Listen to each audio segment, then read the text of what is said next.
welcome back to Unlikely Sisters, a tale of five Digital Naaris. Today's episode is so close to our hearts because it's about our festival, about traditions, and our goddess. Yes, we are celebrating the same Shakti, but in two different ways. I am from Maharashtra, so Navratri is what I have grown up with. 9 days of worship, colors, garba, devotion, and fun. And being a Bengali, I am from Bengal, where Durga Puja is not just a festival, it's an entire season and emotion from Mohalaya to Doshami.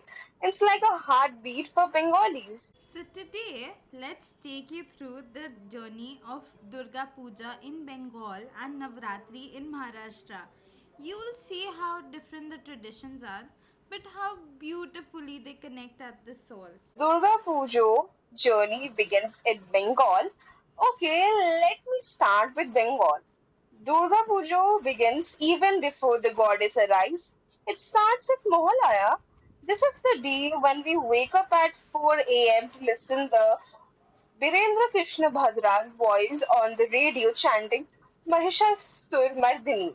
That's when the entire state feels like Ma Ashchin. That means that Ma is coming home. To Bengalis, it's like an homecoming to all of us who are staying far away from their house in somewhere, not in Kolkata.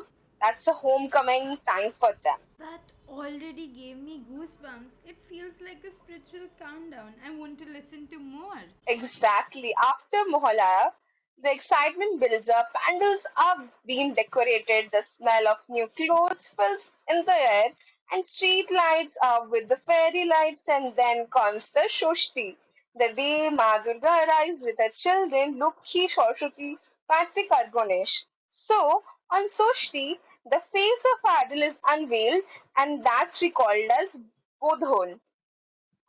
It's the first darshan of Ma's eyes, and trust me, people cry out of joy. So beautiful. What happens next? Then comes Saptami. Early morning, we have Navaputrika Snan and with nine plants symbolizing Ma Durga's forms. It's a ritual done and it's a symbolic of nature joining the worship. After that, Ashtami arrives, the biggest day of Pujo. From morning, people queue for Pushpanjali offering flowers while chanting mantras, and then comes Shondi Pujo, which is between Ashtami and Navami. This is when Ma transformed into Chamunda to defeat Chanda and Munda. The dhag, the 108 lamps, and chanting, the atmosphere is electric and divine in itself. I have seen videos of Sandeep Puja and the energy just feels unreal. Oh yes, then Navami continues with feast, more Anjali and Bhog.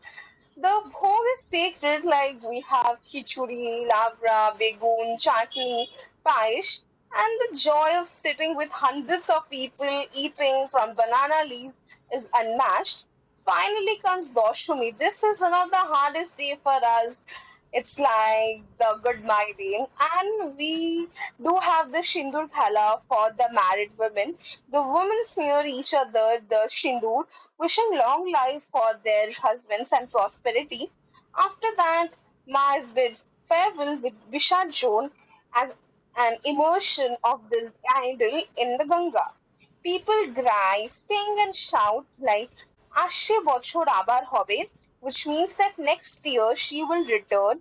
It's an emotional roller coaster, and according to us, this line is a hope where we always keep a hope for the next year that once again we will come together to celebrate this homecoming with our family. Wow, that's like a whole epic unfolding in 5 days.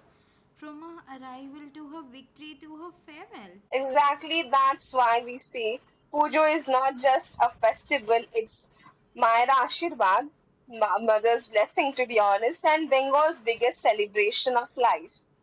So moving Oh, on, that is. Navratri's journey, Maharashtra and West India. I mean, A Libra girl, that is just so cool. I'm like so happy that you shared that with us. So now I'll tell you about how Navratri is celebrated here. Now let me take you to Maharashtra and Gujarat, where Navratri is celebrated with equal grandeur but in a very different way. It begins with Ghata Sthapana.